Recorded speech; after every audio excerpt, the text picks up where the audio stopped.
Donc, on va continuer le projet de la saisie d'une note d'une classe pour les étudiants. Et maintenant, donc, on va améliorer cette feuille de calcul pour arriver à faire la moyenne totale d'une classe, c'est-à-dire la moyenne de plusieurs matières pour chaque étudiant. Ok? Alors, jusqu'à maintenant, nous avons une feuille pour le collecte des notes d'une matière.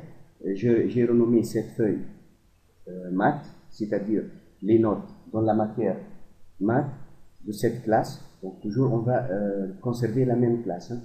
Mais supposons que ces notes-là sont les notes de la matière mathématique. On va faire la même chose pour une deuxième matière. Donc justement je vais copier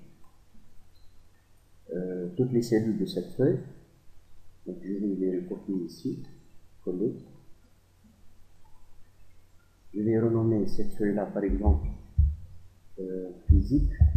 Par exemple, c'est les notes de mes étudiants dans la matière de physique. Ok?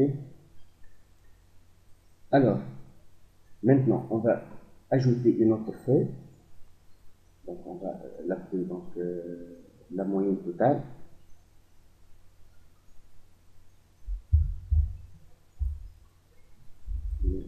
Résultat total.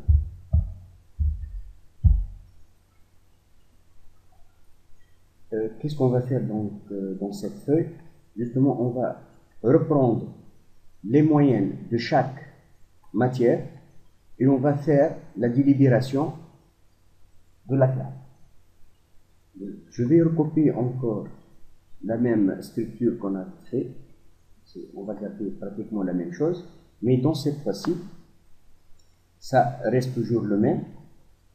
Les notes ils vont être changées maintenant avec les moyennes de chaque matière. Ok? Donc la moyenne de chaque matière. Donc, je vais essayer de changer les valeurs de ces cellules qui ont été saisies manuellement. Maintenant, on va chercher la moyenne de la matière, par exemple maths. Et ici, je vais rechercher la moyenne pour chaque étudiant pour la matière physique. Je peux aussi ajouter des colonnes pour d'autres matières si je veux faire des extensions. Donc, matière 3 par exemple. Juste, il faut recopier quelque chose comme ça et ajouter les nouvelles notes d'une troisième matière. Alors, maintenant, ces valeurs-là, où je peux les trouver? Donc, pour l'étudiant du code 1, Benfoulen 1, Foulen 1, donc je dois retrouver sa moyenne à partir du feuille maths. Pour cela, j'aurai besoin de la fonction recherche V. Alors, je vais l'appeler ici. Donc, voilà la fonction recherche V qui va me permettre de chercher la moyenne de l'étudiant par le critère de son code dans la feuille de la matière correspondante. On va voir. Je vais mettre OK. La valeur cherchée. Donc, je veux chercher le code de cet étudiant. Où je vais la chercher? Maintenant, je vais la chercher dans la feuille maths, dans cette plage. Donc, l'information, elle existe quelque part dans cette plage. Ensuite, quelle est la valeur que je vais renvoyer? Je vais renvoyer la valeur de la colonne numéro 1, 2, 3, 4, 5, pardon, c'est dans la feuille maths, 1, 2, 3, 4, 5, 6, 7. Donc, c'est le 7e colonne qui contient la moyenne. D'accord? Donc, je vais prendre la colonne numéro 7. Donc, voilà. Elle a retrouvé la valeur, c'est 9,33. Ok? C'est-à-dire, je cherche la moyenne, donc, qui est dans la colonne 7. Ok? Dans la plage que j'ai sélectionnée, faisons la correspondance avec le code de l'étudiant. Ok? Maintenant, la valeur proche, il y a deux choix dans cet argument, soit vrai, soit faux. Donc, la valeur vraie, c'est-à-dire on cherche une valeur approchée. Dans notre cas, non. Il faut chercher exactement le code de l'étudiant. C'est pour cela que je vais mettre la valeur faux pour dire je dois chercher la valeur exactement. Je valide par OK. Eh bien, nous avons dès maintenant les valeurs des moyennes de l'étudiant du code 1. Je vais réajuster bien sûr le nombre de chiffres après la virgule et je vais recopier les cellules. Donc, si je recopie, je vais encore vérifier. L'étudiant du code 6, elle a une moyenne dans la matière maths 9. Je vais voir. Donc, l'étudiant 6, elle a bien une moyenne de valeur 9. D'accord? Donc, je vais répéter la même chose pour les moyennes de la matière physique, toujours en faisant appel à la fonction recherche V. Donc, je cherche le code où je vais le chercher dans la plage de la matière physique. Il existe quelque part ici. Je dois renvoyer la valeur de la moyenne qui correspond à la colonne numéro 7. D'accord? D'accord? Donc, on va voir la moyenne dans la matière physique. Et ici, je vais mettre faux pour dire que je voudrais renvoyer la valeur exacte. Ok? Alors, je vais recopier encore. Et je vérifie.